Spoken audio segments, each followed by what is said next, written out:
তাই এই নভেম্বর মাসের দ্বিতীয় একাদশী তিথিকে উৎপন্না একাদশী বলা হয়। অগ্রহায়ণ মাসের ক্যালেন্ডারে এই কৃষ্ণপক্ষের তিথির দিন পালন করা হয় এই উৎপন্না একাদশী। নতুন বন্ধুরা যারা আমাদের ভিডিওটি দেখছেন অবশ্যই যেন আমাদের চ্যানেলটিকে সাবস্ক্রাইব করবেন, লাইক শেয়ার কমেন্ট করবেন। যারা আমাদের চ্যানেলের সাবস্ক্রাইব করে রেখেছেন তাদেরকে অসংখ্য ধন্যবাদ। একাদশীর তিথি কবে পালন করা হবে সেই নিয়ে আলোচনা করব। প্রত্যেক বছর অগ্রহায়ণ মাসের কৃষ্ণপক্ষের একাদশী তিথিতে উৎপন্না একাদশী পালন করা হয়। এই বছর উৎপন্না একাদশী তিথি পড়েছে 26শে নভেম্বর। আগামী 26শে নভেম্বর মধ্যরাত 1:01 থেকে এই একাদশী তিথি শুরু হবে এবং 27শে নভেম্বর ভোর 4:47 শেষ হবে। উৎপন্না একাদশী তিথি 26শে নভেম্বর 2024 মঙ্গলবারে পালন করা হবে। তবে এই পরম পবিত্র উৎপন্না একাদশীর মাহাত্ম্য কথা নিয়ে আজকের ভিডিওতে আলোচনা। অগ্রহায়ণ মাসের কৃষ্ণপক্ষের এই একাদশীকে বলা হয় উৎপন্না একাদশী। নতুন বন্ধুরা যারা আমাদের ভিডিওটি দেখছেন অবশ্যই যেন আমাদের চ্যানেলটিকে সাবস্ক্রাইব করবেন, পাশে থাকবেন, লাইক কমেন্ট অবশ্যই করবেন। যারা আমাদের ভিডিওতে অবশ্যই আছেন সাবস্ক্রাইব করে রেখেছেন তাদেরকে অসংখ্য ধন্যবাদ। অর্জুন বললেন, হে দেব, অগ্রহায়ণের পুণ্যপ্রদায়ী কৃষ্ণপক্ষের একাদশীকে কেন উৎপন্না বলা হয় এবং কী জন্যই বা এই একাদশী পরম পবিত্র ও দেবতাদের প্রিয় তা জানতে ইচ্ছা করি। আপনি কৃপা করে আমাকে বলুন। তখন শ্রী ভগবান অর্জুনকে বললেন, হে পৃথাপুত্র, পূর্বে সত্যযুগে মূর নামে এক দানব ছিল। অদ্ভুত আকৃতি বিশিষ্ট সেই দানবের স্বভাব ছিল অত্যন্ত কোপন। সে দেবতাদের ভীতিপ্রদ ছিল। যুদ্ধে দেবতাদের এমনকি স্বর্গরাজ্য ইন্দ্রকে পর্যন্ত পরাজিত করে স্বর্গ থেকে বিতাড়িত করেছিলেন। এইভাবে দেবতারা পৃথিবীতে বিচরণ করতে বাধ্য হয়েছিলেন।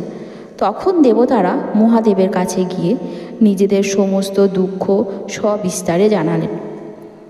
তখন সে কথা শুনে মহাদেব বললেন, হে দেবরাজ, যেখানে শরণাগত বৎসল জগন্নাথ গুরুধ্বজ বিরাজ করছেন সেখানে তোমরা যাও।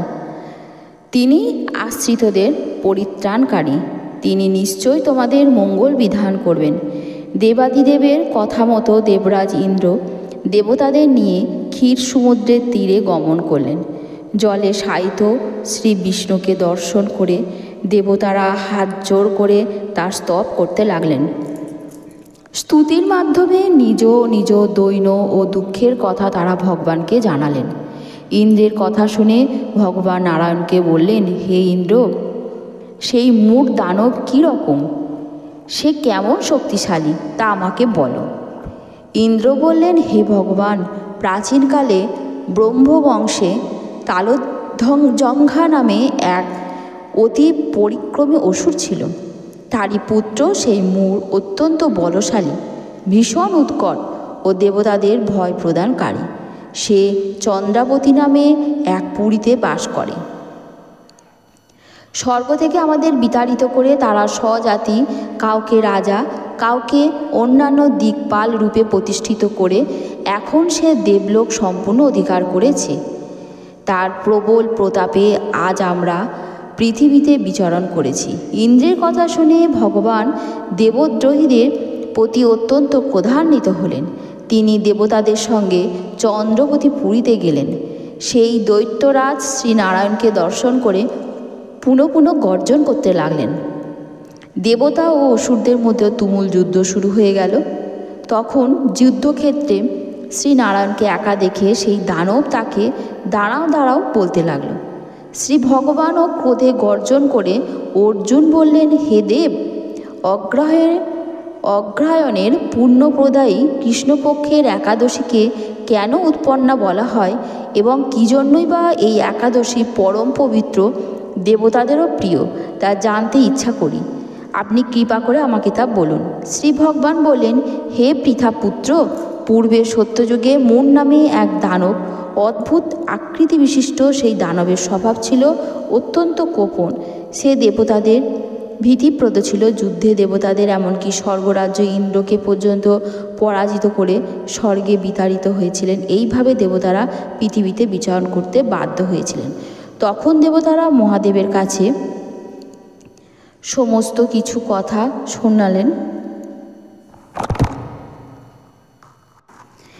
এইভাবে দেবতা অসুরের মধ্যে তুমুল যুদ্ধ শুরু হলো। তখন শ্রীক্ষেত্রে শ্রী নারায়ণকে একা দেখে সেই দানব দাঁড়াও দাঁড়াও বলতে লাগলেন এবং ভগবানও ক্রোধে গর্জন করতে লাগলেন, হে দুরাচার দানব, আমার বাহুবল দেখো। এই বলে অসুর পক্ষীয় সমস্ত যোদ্ধাদের দিব্য বাণের আঘাতে নিহত করতে লাগলেন।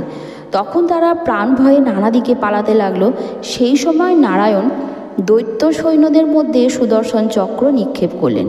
ফলে সমস্ত সৈন্য ধ্বংসপ্রাপ্ত হলো। একমাত্র মুর অসুরই জীবিত ছিল। সে অস্ত্রযুদ্ধে নারায়ণকেও পরাজিত করল। তখন নারায়ণ দৈত্যর সাথে বাহুযুদ্ধে লিপ্ত হলেন। এইভাবে দেবতাদের হিসেবে 1000 বছর যুদ্ধ করেও ভগবান তাকে পরাজিত করতে পারলেন না। তখন শ্রীহরি বিশেষ চিন্তান্বিত হয়ে বদরিকা আশ্রমে গমন করলেন। সেখানে সিংহাবতী নামে এক গুহা ছিল। সেই গুহাটি 1 দ্বার বিশিষ্ট এবং 12 যোজন অর্থাৎ 86 মাইল বিস্তৃত। ভগবান বিষ্ণু সেই গুহার মধ্যে শয়ন করলেন। সেই দৈত্য তার পেছন পেছন ধাবিত হলেন এবং গুহার ভেতরে প্রবেশ করলেন। সে বিষ্ণুকে নিদ্রিত বুঝতে পারলেন। তখন আনন্দিত হয়ে ভাবতে লাগলো, আমার সাথে যুদ্ধে পরাজিত হয়ে বিষ্ণু এখন এখানে গোপনে শুয়ে আছে, এখনই আমি তাকে বধ করব। দানবের এই রকম চিন্তার সঙ্গে সঙ্গে বিষ্ণুর শরীর থেকে একটি কন্যা উৎপন্ন হলো। এই কন্যাই হলো উৎপন্না একাদশী। তিনি রূপবতী, সৌভাগ্যশালিনী, দিব্য অস্ত্রধারিণী, বিষ্ণু তেজস্সম্ভূতা বলে মহাপরাক্রমশালী ছিলেন। দৈত্যরা সেই স্ত্রীরূপিণী দেবীর সাথে তুমুল যুদ্ধ শুরু করলো। কিছুকাল যুদ্ধের পরে দেবীর দিব্য তেজে অসুর ভস্মীভূত হলো।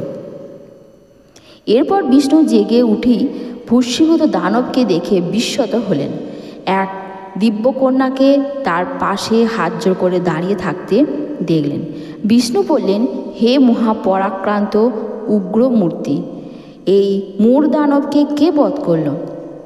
যিনি একে হত্যা করেছে তিনি নিশ্চয়ই প্রশংসনীয় কর্ম করেছে। সেই কন্যা বললেন, হে প্রভু, আমি আপনার শরীর থেকে উৎপন্ন হয়েছি।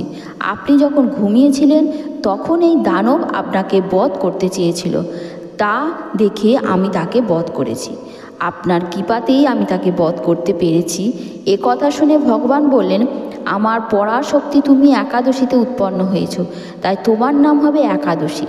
আমি এই ত্রিলোকে দেবতা ও ঋষিদের অনেক বর প্রদান করেছি। হে ভদ্রে, তুমিও আমার মনোমতো বর প্রার্থনা করো। তোমার মনোমতো বর তুমি প্রার্থনা করো, আমি তোমাকে তা প্রদান করব।